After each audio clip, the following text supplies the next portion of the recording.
नमस्कार ताई आणि दादांनो, श्री स्वामी समर्थ. आज आपण साने गुरुजींच्या श्यामची आई या पुस्तकातील पुढील धडा वाचणार आहोत. धड्याचे नाव आहे रात्र चौथी पुण्यात्मा यशवंत. तर चला मग सुरुवात करूयात. त्या दिवशी शनिवार होता, एकादशी होती. श्यामने गोष्ट सांगायला सुरुवात केली. जरा थांब, बारकू यावयाचा आहे. काल तो भाकर न खाताच आला होता, शिवा म्हणाला.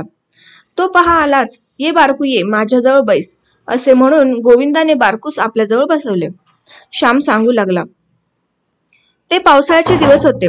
कोकणातील पाऊस तो मुसळधार पाऊस ओतत होता. जिकडे तिकडे पाण्याचे लोट खळखळाट वाहत होते. पावसातून डोक्यावर इरली घेऊन कुडकुडत आम्ही शाळेत गेलो. त्यावेळेस कोकणात छत्र्या फार बोकाळल्या नव्हत्या. इरली फारच सुंदर व साधी असतात. आमचा धाकटा भाऊ जरा आजारी होता म्हणून तो आमच्या बरोबर शाळेत आला नाही. दादा व मी शाळेत गेलो. आम्ही शाळेत गेलो, परंतु घरी यशवंताचे दुखणे एकाएकी वाढले. तो 2 दिवस नालगुदाने आजारी होता, परंतु ते दुखणे बरे झाले होते. दुसरेच दुखणे उत्पन्न झाले. पहाटे त्याचे पोट दुखण्याचे निमित्त झाले. पोट जास्त दुखू लागले, पोट फुगू लागले. त्याला शौचास होईना व लघवीसही होईना.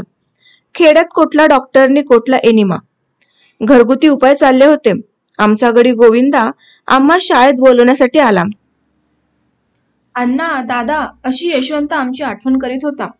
आम्ही शाळेतून घरी आलो व कितीतरी गर्दी. गावातील काही वैद्य आले होते. पितांबरबाई, कुशा आप्पा आले होते. माझा भाऊ गडबडा लोळत होता.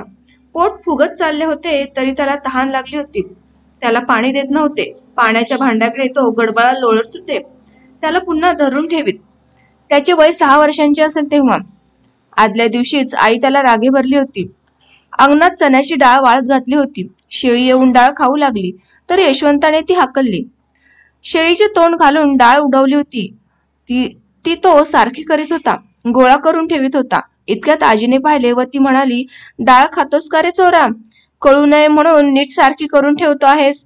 बराच आहेस की रे? नाही ग आजी, मी नव्हतो खात. उगीच आपला माझ्यावर आळ. रडकुंडीला येऊन यशवंत म्हणाला. घरात आई सांधे दुखण्याने त्यावेळेस आजारी होती. तिला चालता येत नसे. ती फार अशक्त झाली होती. खोलीत पडलेली असे. यशवंत आत आईजवळ गेला. तो आईही त्याला रागे भरली. डाळ खात होतास का रे? कितीदा सांगितले वस्तूस हात लावू नये म्हणून. आई, मी देवाशपथ नाही हो खाल्ली डाळ. का सारे जण मला बोलता? असे म्हणत यशवंत बाहेर गेला व काळंब्याखाली रडत बसला. आदल्या दिवशीचा तो प्रकार. परंतु आता तर यशवंत मरणाच्या दारी पडला होता. सत्याची परीक्षा मरणाच्या दरबारात होत असते. यशवंत निकाल मागण्यासाठी का देवाकडे निघाला होता? इतके का त्याच्या मनास लागले होते? यशवंत वाचणार नाही असेच वाटले.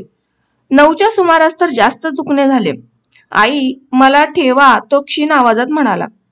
माझ्याजवळ बाळ आहेस हो तू, आई म्हणाली. अशक्त व आजारी आईने मरणोन्मुख यशवंताचे डोके मांडीवर घेतले होते. तिच्या डोळ्यात पाणी आले होते. आई, माझे डोके खाली ठेव हो, तुझी मांडी दुखेल, तुझे सांधे दुखतात, यशवंत खोल आवाजात म्हणाला. आईचे हृदय गहिवरले. नाही हो बाळ दुखत माझे सांधे, काही नाही होत मला. मुलाच्या दुखण्यापुढे आईचे दुखणे टिकत नाही हो. मुलाला बरे करण्यासाठी आईच्या अंगात नसलेली शक्ती येते. माझी मांडी नाही हो दुखत. तुलाच ही माझ्या मांडीची हाडे खुपत असतील, आई म्हणाली. आईकडे शेवटच्या प्रेमळ दृष्टीने बघत तिचा हात हातात घेऊन यशवंत म्हणाला. आई, तू आपली माझ्याजवळ बस म्हणजे पुरे. तू जवळ असलीस म्हणजे झाले.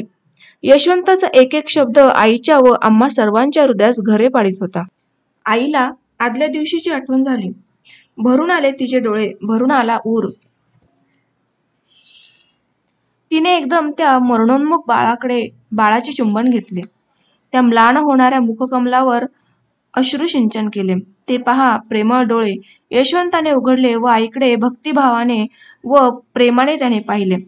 त्यानंतर थोडा वेळ गेला व तो आमचा यशवंत राम राम म्हणत आम्हा सोडून गेला. आई नेहमी म्हणायची, यशवंत पुण्यात्मा होता म्हणून तो एकादशीच्या दिवशी देवाकडे गेला. लहानपणी आम्ही आकाशाकडे पाहत असू व तो तारा यशवंतच असेल असे एकमेकांस दाखवत म्हणत असू. पुण्यात्मांचे आकाशात तारे होतात असे वडील आम्हाला सांगत. आम्हालाही ते खरे वाटते. अशक्त व आजारी आईने मरणोन्मुख यशवंताचे डोके मांडीवर घेतले होते. तिच्या डोळ्यात पाणी आले होते. आई, माझे डोके खाली ठेव हो, तुझी मांडी दुखेल, तुझे सांधे दुखतात, यशवंत खोल आवाजात म्हणाला. आईचे हृदय गहिवरले.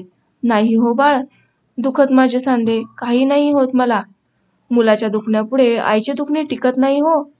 मुलाला बरे करण्यासाठी आईच्या अंगात नसलेली शक्ती येते. माझी मांडी नाही हो दुखत, तुलाच ही माझ्या मांडीची हाडे खुपत असतील, आई म्हणाली.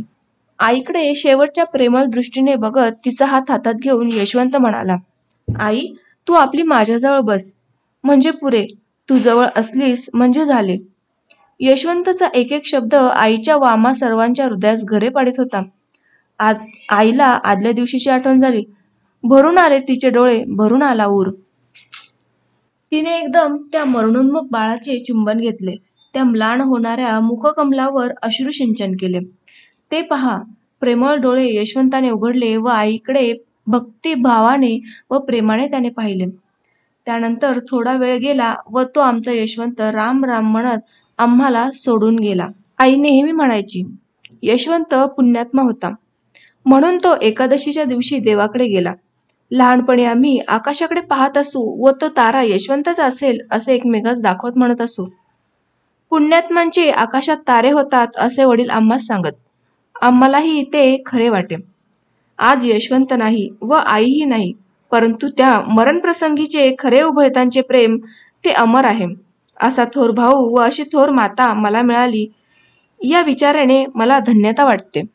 त्यांच्या नखांची सर मला नाही, मी पामर किडा, परंतु माझ्यातही काही चांगुलपणा, काही प्रेम असेल तर त्याचे श्रेय त्या मातृनिष्ठ भावास व मुलांच्या शिला जपणाऱ्या त्या थोर मातेस आहे. अशी आई व असे भाऊ लाभायला पूर्व सुकृतच लागते. बहुता सुकृतांची जोडी पदरी असाव्यास लागते. सत्संगती लाभाव्यास जशी पुण्याई लागते, त्याचप्रमाणे थोर माता पितरे, थोर भावंडे मिळायला सुद्धा पुण्याई लागते. परंतु माझी असेल असे मला वाटत नाही. ईश्वराच्या कृपेची ती देणगी होय. तर मित्रांनो, आजची कथा तुम्हाला कशी वाटली ती कमेंटद्वारे नक्की सांगा. आणि काही सूचना असतील तर त्याही मला सांगा, मी वाट पाहत आहे.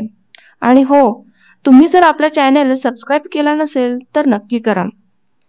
तुमच्या सबस्क्राईबची, तुमच्या प्रतिसादाची मी आतुरतेने वाट पाहत आहे. आज आपण इथेच थांबूयात. धन्यवाद.